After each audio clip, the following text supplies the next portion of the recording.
வணக்கம். உங்களின் இருதயம் வல்லரசு.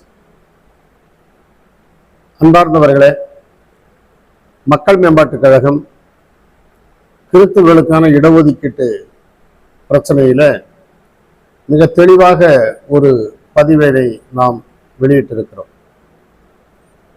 கிறிஸ்தவர்களுக்கு எப்படி இடஒதுக்கீடு தருவது என்பது நீண்ட நெடுங்காலமாக எழுகிற ஒரு கேள்வி.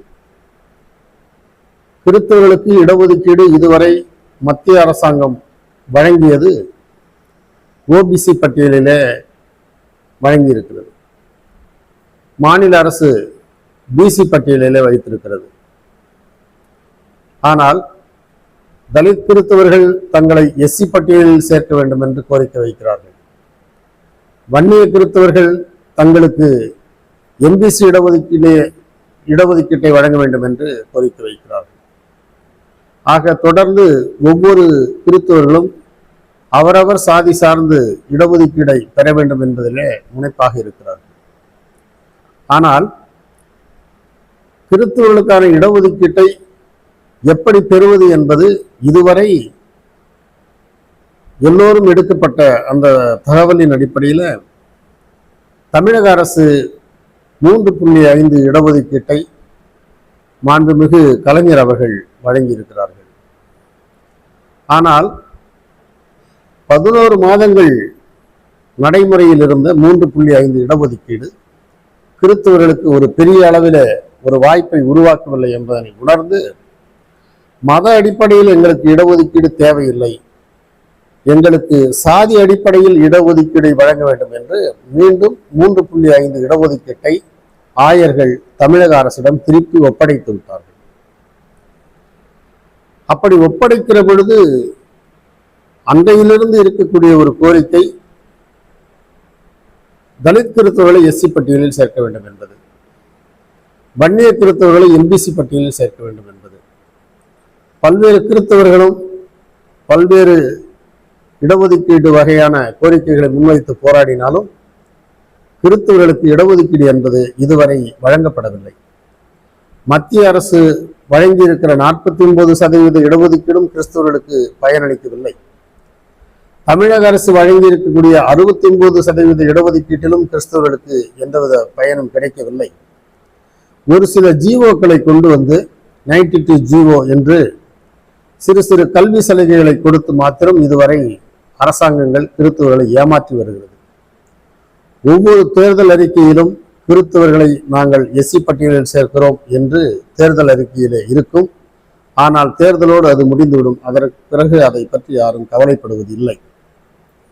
ஆனால் மக்கள் மேம்பாட்டுக் கழகம் இடஒதுக்கீட்டு அளவிலே என்ன கோரிக்கை வைக்கிறது என்று சொன்னால், மதம் மாறுவதற்கு உரிமை உண்டு.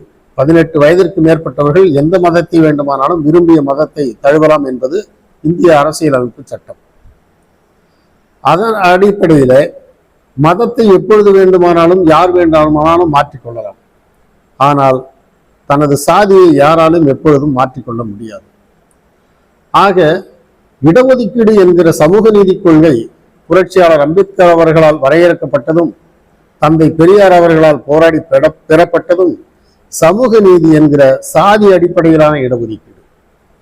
கிறிஸ்தவர்கள் எல்லா சாதிகளிலிருந்தும் இந்த மதத்தை, கிறிஸ்துவ மதத்தை ஏற்றுக்கொண்டிருக்கிறார்கள். ஆக மத அடிப்படையில் இல்லாமல் சாதி அடிப்படையில் கிறிஸ்தவர்களுக்கு இடஒதுக்கீடு என்பதுதான் சாத்தியம் என்பதனை மக்கள் மேம்பாட்டுக் கழகம் வலியுறுத்துகிறது. அந்த அளவில் தமிழக அரசும் சரி, மத்திய அரசும் சரி, கிறிஸ்தவர்களுக்கான கணக்கெடுப்பை நடத்தி கிறிஸ்தவர்களுக்கான இடஒதுக்கீட்டை வழங்க வேண்டும். அந்த இடஒதுக்கீடு எவ்வாறு வழங்க வேண்டும் என்று சொன்னால், இப்பொழுது யார் யார் என்னென்ன சாதி சான்றிதழ் வைத்து இருக்கிறார்களோ கிறிஸ்தவர்கள், அந்தந்த சாதி பொதுப்பட்டியலிலே கிறிஸ்தவர்களை சேர்க்க வேண்டும் என்பதுதான் மக்கள் மேம்பாட்டுக் கழகம் முன்வைக்கிற கோரிக்கை. தனியாக இவர்களுக்கு இடஒதுக்கீடு என்பது, மதத்திற்கான இடஒதுக்கீடு என்பது இவர்களை ஒவ்வொரு சாதியிலிருந்தும் தனிமைப்படுத்தும், ஒவ்வொரு மதத்திலிருந்தும் தனிமைப்படுத்தும். அப்பொழுது இந்த சிறுபான்மை சமூகம் தனிமைப்பட்ட ஒரு சமூகமாக மாறுவதற்கு வாய்ப்பு இருக்கிறது. அது பல்வேறு இன்னல்களை கிறிஸ்தவர்களுக்கு உருவாக்கும். இந்த மண்ணிலே இந்த நாட்டிற்காக உழைத்து அர்ப்பணித்து தியாகம் செய்து ஒரு மதத்தை சார்ந்து வாழக்கூடிய அந்த மக்களுக்கு மிகப்பெரிய துரோகத்தை செய்ததற்கு ஈடாகிவிடும். எனவே கிறிஸ்தவர்களுக்கு அவர்கள் எந்தெந்த சாதியில் இருக்கிறார்களோ அந்தந்த சாதியினுடைய பொதுப்பட்டியலில் கிறிஸ்தவர்களுக்கு இடஒதுக்கீட்டை வழங்குவதுதான் சமூக நீதி கொள்கை என்பதாகும். எனவே தலித் கிறிஸ்தவர்களை எஸ்சி பட்டியலில் சேர்ப்பதும் வன்னிய கிறிஸ்தவர்களுக்கு எம்பிசி பட்டியலிலே சேர்த்து இடஒதுக்கீட்டை வழங்குவதும் ஒவ்வொரு சமூகத்தை சார்ந்தவங்களும் அந்தந்த சமூக பொதுப்பட்டியலிலேயே சாதிக்குரிய இடஒதுக்கீட்டை அனுபவிக்கலாம் என்கிற கிறிஸ்தவர்கள் இடஒதுக்கீட்டை பெற வேண்டும்.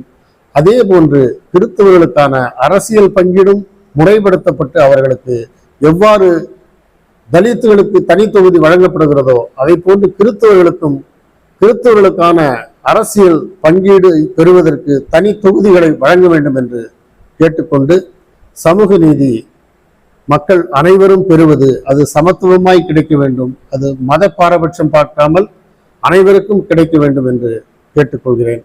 வணக்கம்.